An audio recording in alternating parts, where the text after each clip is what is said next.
केंद्रीय मंत्री किरेन रिजिजू मीडिया से बातचीत कर रहे हैं, क्या कुछ कह रहे हैं जरा सुनिए। चलता है किसी का जमीन कैसे छीन सकता है, इस तरह का झूठे बातें करके लोगों को बरगलाने का काम करना ये तो ठीक नहीं है। ये कौन लोग हैं जो झूठ बात बोल करके आम लोगों को गुमराह करने का जो प्रयास कर रहा है, वो कौन लोग हैं? मैं आप लोग से भी अनुरोध करता हूं, आप चेहरा पहचानिए। ये कौन कौन सा राजनीतिक पार्टी के नेता और कौन लोग हैं समाज में जो खुले आम पर झूठ बोल करके लोगों को बरगलाने का प्रयास करना, ये कहाँ का तरीका है? हमारा हिंदुस्तान जैसे आज़ादी कहाँ मिलेगा? जो चाहे बोल सकते हैं। संसद का अंदर में जो मेंबर है वो बोल सकते हैं, संसद के बाहर आम लोगों का भी बोलने का पूरा आज़ादी है। तो अपने ही देश में अपने देश का बदनाम करना ये कितना गलत बात है। इसलिए जब वो वक्फ अमेंडमेंट बिल लाएंगे भरपूर चर्चा होना चाहिए। इसलिए तो जेपीसी बना करके इस बिल को रेफर किया गया है। आज तक हिंदुस्तान के इतिहास में इतना व्यापक चर्चा किसी बिल के ऊपर में नहीं हुआ है। आज तक का इतिहास में जितना जॉइंट पार्लियामेंट्री कमेटी बनी है, किसी भी सब्जेक्ट पर इतना बारीकी से व्यापक चर्चा नहीं हुई। 97 लाख से भी ज़्यादा मेमोरेंडम्स, रिक्वेस्ट, सजेशंस रिसीव किया है। तो इससे ज़्यादा वाइडर कंसल्टेशन और क्या हो सकता है? और तब जा कर के वक्फ अमेंडमेंट बिल को फिर से हम पार्लियामेंट में लेके आ रहे हैं।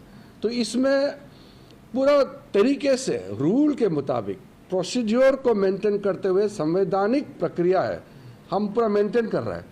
तो जिसको जिस पार्टी का भी मत रखना है पार्लियामेंट में रखिए।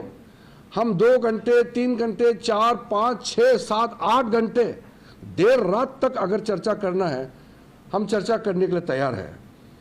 हमने अपने तरीके में पार्लियामेंट्री मिनिस्टर की ओर से भी मैं कह रहा हूं कि हमारे पार्लियामेंट के फोरम में, पार्लियामेंट के फ्लोर में नियम के तहत जो जितना बोल सकता है बोलने का पूरा आज़ादी है। इसलिए मैं अनुरोध करना चाहता हूं, बाहर से हमने पूरा व्यूज़ ले लिया है, मेमोरेंडम्स, रिप्रेजेंटेशंस पूरा कलेक्ट कर लिया है। अब जब बिल पार्लियामेंट के अंदर चर्चा होगी तो पूरा इसको बारीकी से चर्चा होना चाहिए। एक एक प्रावधान, एक एक सेक्शन और उसमें जो क्लोज है, हम क्या क्या चेंजेस ला रहे हैं और क्या क्या पुराने को रख रहे हैं, इसका बारीकी से चर्चा होना चाहिए।